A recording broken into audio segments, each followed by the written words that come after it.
having an unfair, biased perspective against Israel. Any country that have experienced a terrorist attack like Israel did will respond very similar to what Israel is doing. Or you don't have a country anymore. You just have terrorists knowing that they can go and kill and attack and kidnap people and then hide behind their citizens. And then they posture up, get enough resources and tactics to do it again, and they do it again, and they do it again, and they do it again. And for 20 years, it's filled with terrorists and kidnapping and murder and destruction of a sovereign nation. And some people are okay with that. It blows my mind that intelligent people cannot sit back and say, well, I don't believe. If I'm going to pick a side to believe, I'm going to believe a side that's a lot more of a legitimate government. Have you ever been to Gaza? Can you go to Gaza? Where's the hotels in Gaza? Where's the economic success in Gaza? Gaza was successful under Israeli rule before they let the Palestinians take over. What did they do with the greenhouses? What are they doing economically? How could they afford to have a tunnel, 300 miles of tunnels built? Where are they getting that money from?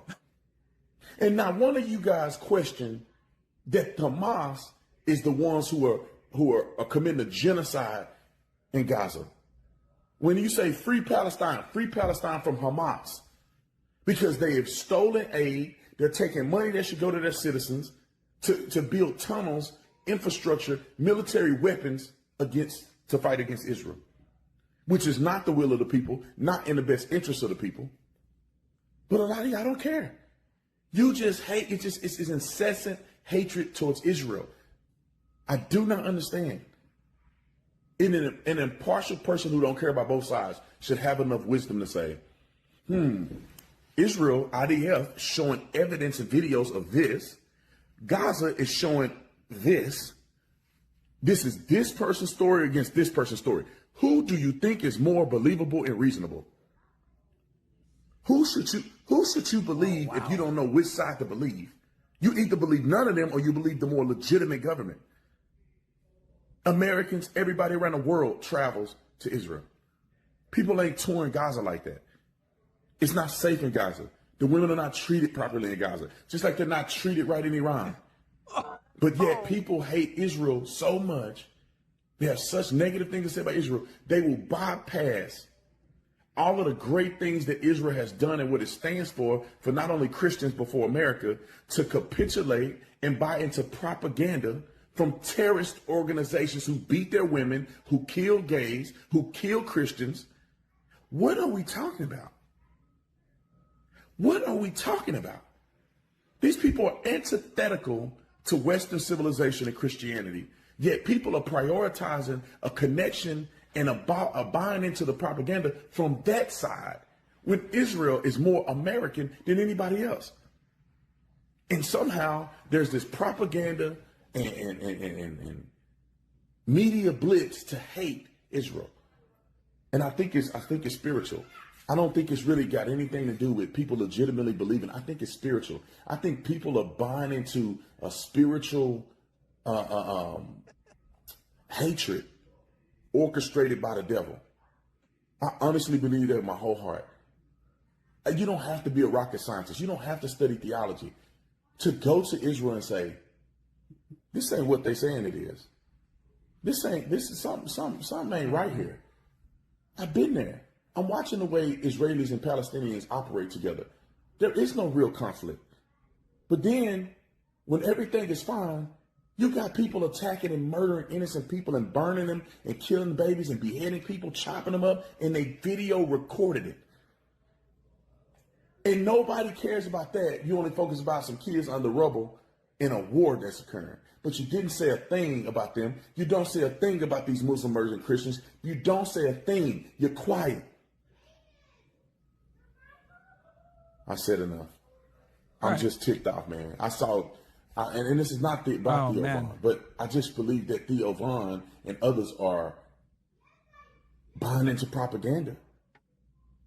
And I just, with his platform and Miss Rachel, who I would never allow my kids to be around Miss Rachel or listen to her. Most conservatives would never listen to her. then why would anybody think it's reasonable to listen to her fake cry on a video when they're showing a skinny baby? When the woman holding the baby looks healthy, but the baby's skinny. Because formula. Nobody's breastfeeding in Gaza. No woman is breastfeeding in Gaza. No, there's no natural way for babies to consume nutrients other than baby formula. I guarantee you, they showing babies that have pre-existing conditions, babies who are sickly. Some of these babies are probably not even the babies of the woman who's talking. And nobody is verifying none of this stuff. They're just going and believing propaganda. Hey, look, y'all, man, I'm on vacation, but All right. Wow. Okay. Chat, I'm sorry. I know a lot of you guys are probably pissed off that, you listen to all that, but I do think it's important to be able to, kind of get a grip and a totality of what the person is saying. Now, look, you guys know I've went back and forth with Officer Tatum before. I like Officer Tatum. I've spoken to him before. We had a respectful conversation. We pretty much buried the hatchet. So I'm not going to attack him, actually. I know that's what a lot of you guys want. You guys want the blood sport or whatever. But what I'll do is I'll just kind of systematically kind of go through some of the things that he said that are not true. And, look, this isn't just Officer Tatum, by the way. I've talked about this, and I've been very critical about this with the conservative community for a very long time, for the better part of this year, actually, and last year. Actually, since 2023, really. One of the things, and I've been more vocal about it this year. Guys, I hate to say it, but the truth is the truth. American conservative media is horrible when it comes to foreign policy, okay? American conservative media is so bad when it comes to this. And the reason why we're so bad is because conservative media is occupied, all right? Simply put, it's occupied. And we know who it's occupied by. Whether it's Blaze, PragerU, Breitbart, The Daily Wire, The Bongino Show, Steven Crowder, whatever, we know who runs right-wing media in America, Fox, etc. We know who runs it. And since they run it, they can't tell you guys the truth about who really runs our foreign policy. It took a genocide in Gaza and us seeing kids die every single day for us to finally be able to even talk about this topic. Let's be honest here. Go back in time. There were very few people that talked about this topic prior to October 7th. Okay? Me, Nick Fuentes, Sneeko, John Zerka mentioned it a few times, right? And what happened to us? All of us suffered to some degree, whether it was being banned completely, being demonetized, being kicked off of certain platforms, now being allowed to speak on topics, etc. Now, and I'll take it a step further, before October 7th, 2023, most Americans didn't even know what Zionism was. Most Americans wouldn't even be able to point to Israel on a fucking map. Most Americans didn't even know what the Middle East looked like. They didn't know where Iran was on a map. They didn't know where Israel was. They didn't know where Lebanon was. They didn't know what Hezbollah was. They didn't know what the IRGC was. They didn't know any of this shit, right? So this conflict has made it where people now are forced to see where their tax dollars are going, okay? Thanks to social media, thanks to the internet, thanks to smartphones, people are now seeing where their tax dollars are going. And rightfully so, a lot of Americans are fucking appalled because a lot of Americans were completely unaware about this prior to October 7th, okay?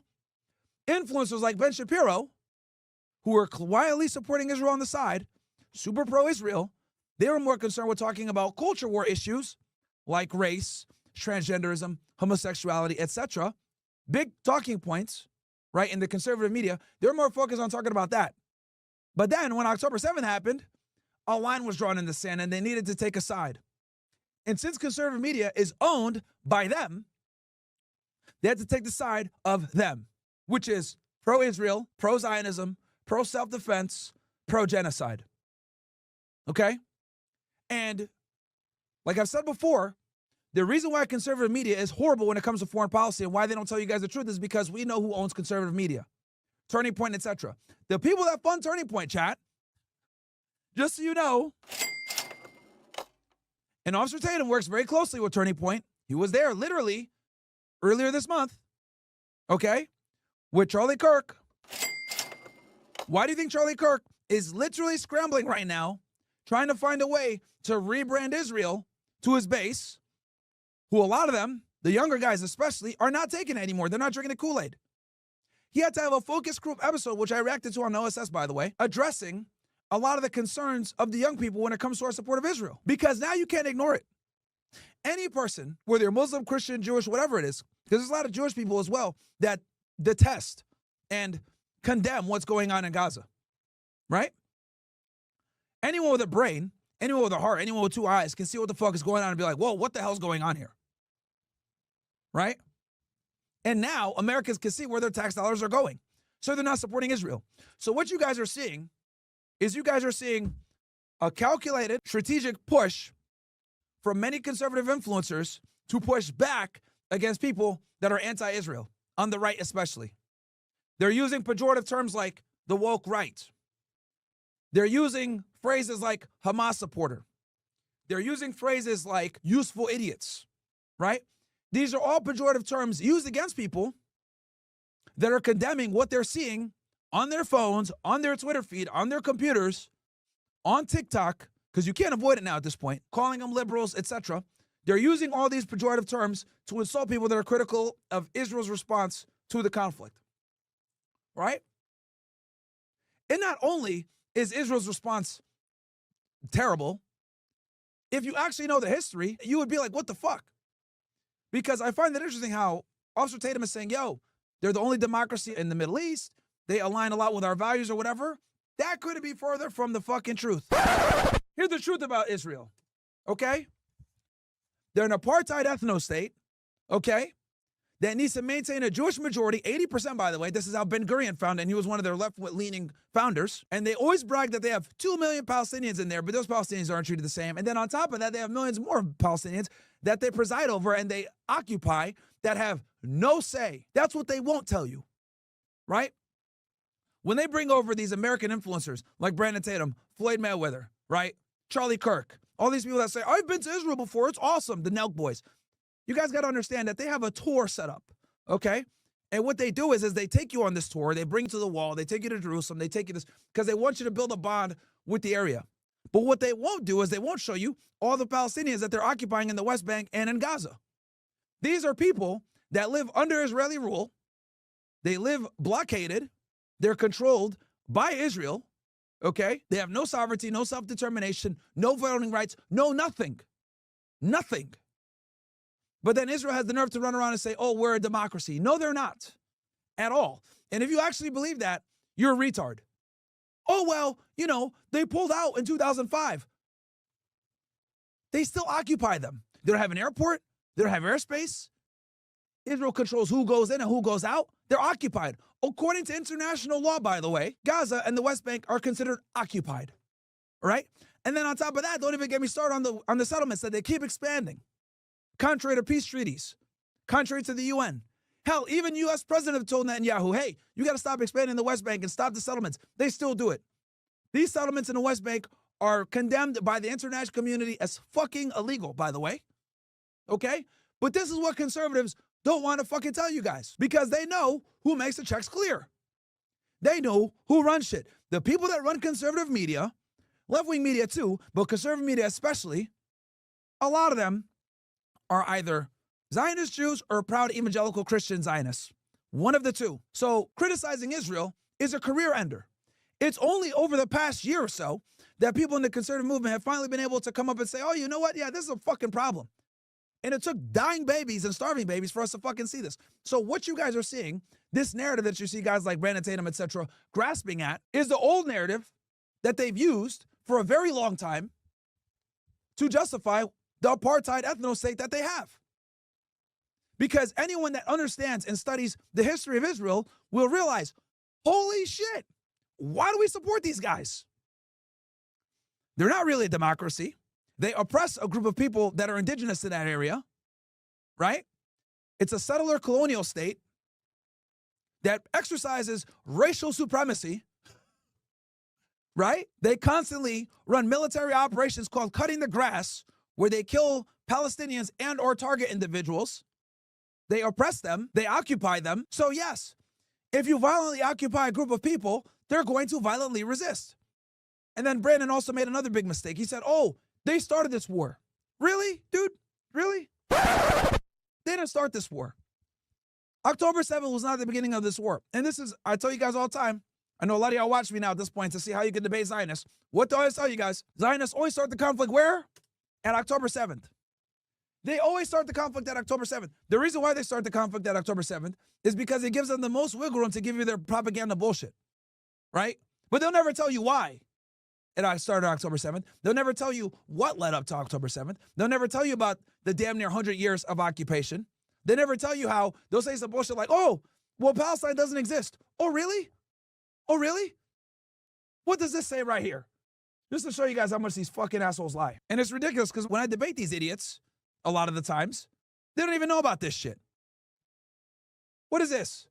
The Balfour Declaration, right?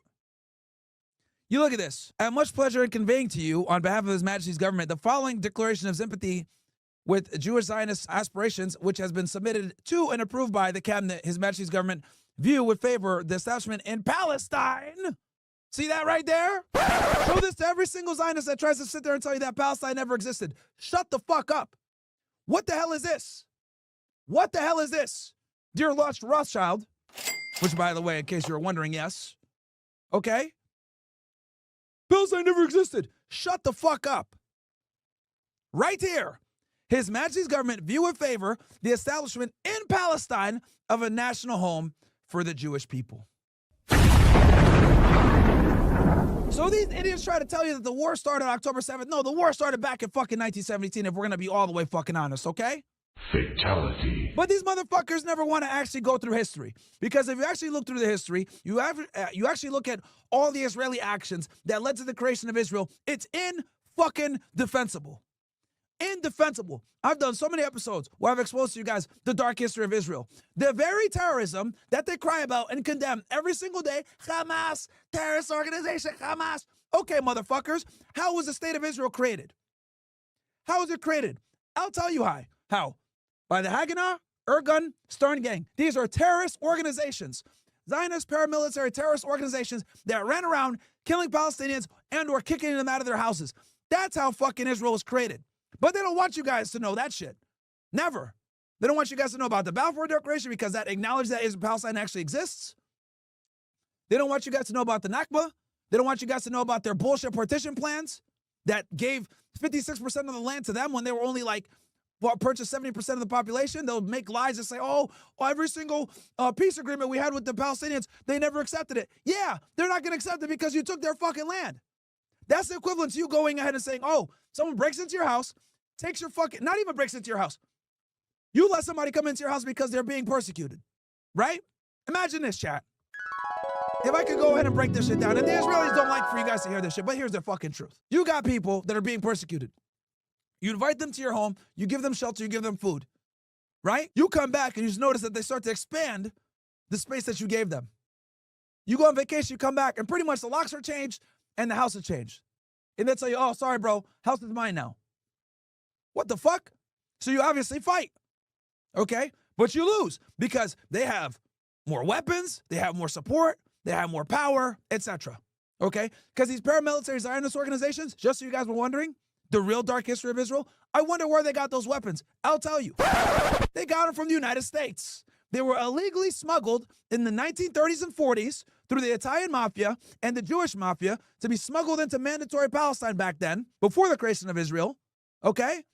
And those weapons were used by these Zionist paramilitary organizations, aka terrorist organizations. Even the State Department recognized them as terrorist organizations. Those weapons were used to kill Palestinians, okay? This is a dark side they don't want you guys to know. This stuff that Officer Tatum probably don't even know about. He talking about Hamas, a terrorist organization. Bro, the IDF is the longest running terrorist organization in the fucking Middle East. Let's talk facts. Let's talk facts. The only reason that you don't know that they're a terrorist organization is because they rebranded. The Israelis were smart enough to realize, oy vey. Probably not a good idea to keep the Irgun and Haganah around. And the Stern Gate, we got to rebrand. What do we call ourselves? How about the Israel Defense Force? Good idea. Bam. IDF was created. Oy vey. But they don't want y'all to know this shit, do they? They don't want you guys to know this shit. So anyway, you're in your house, you fight with these guys now because they tell you that you can't come back, right? You lose the fight, and then they tell you, you know what? This is what we'll do. We're going to keep the master bedroom the kitchen, the master bathroom, the living room, everything else like that. You get the guest bathroom and garage. And we control when you get food and when you get water and everything else, okay? Cool. Nigga, you in fight too. Get the fuck out of here, bro. Welcome, punch! First it was your house. You let these people come in. They come in and then they take it. And then they tell you that you're subject to only a portion of the land that's fucking yours. And to add insult to injury, none of these people have ties to the land. They're Romanians, they're Ukrainians, they're Russians, they're from Belarus, they're from Eastern fucking Europe, okay? Every single prime minister of Israel is from Europe. All right? They come in with their Europe last name, their European last name, Ukrainian, Russian, whatever the fuck it is, Malakowski, Polish, and then they change it to a Jewish surname. It's actually the other way around. But this is the history they don't want you guys to know. Because if more Americans understood this shit, there's no fucking way you could be pro-Israel. There's no way. It's not their land. And everybody knows it. That's why fucking DNA tests are banned in Israel. Did y'all know that? Huh? Incredible. Incredible. So they don't have any ties to the land. They oppress the people that were in the land. And then they tell them, hey, look, bro, we're going to take a majority. You guys only get this part. Of course they're going to fight. Violent occupation always leads to violent resistance. I'm not here to condone terrorism. I'm not here to tell you guys that violence is the answer. I'm here to tell you guys that human nature is human nature. Human nature is human nature. And up until last year, if I had a discussion like this prior to October 7th, they'd ban my fucking video off YouTube. FYI. If I talked about the dark history of Israel, ban off YouTube. If I talked about JFK, ban off YouTube. Talk about the nuclear weapons, ban off YouTube. 9/11, ban. So it's incredible to me how conservative political commentators in America refuse to properly look at Middle Eastern foreign policy and then look at the history. Because there's no way, if you study Middle Eastern foreign policy and you study what the fuck is really going on in the Middle East, you would side with Israel. There's no way. They are responsible for the destruction and death of almost every single Middle Eastern country. We've either destabilized and destroyed them to support Israel, or we bribed them. That's how it goes. Every single one. And every single one that's been destroyed hasn't been destroyed for us. It doesn't benefit us to destabilize the Middle East. If anything, it hurts us. It hurts us diplomatically.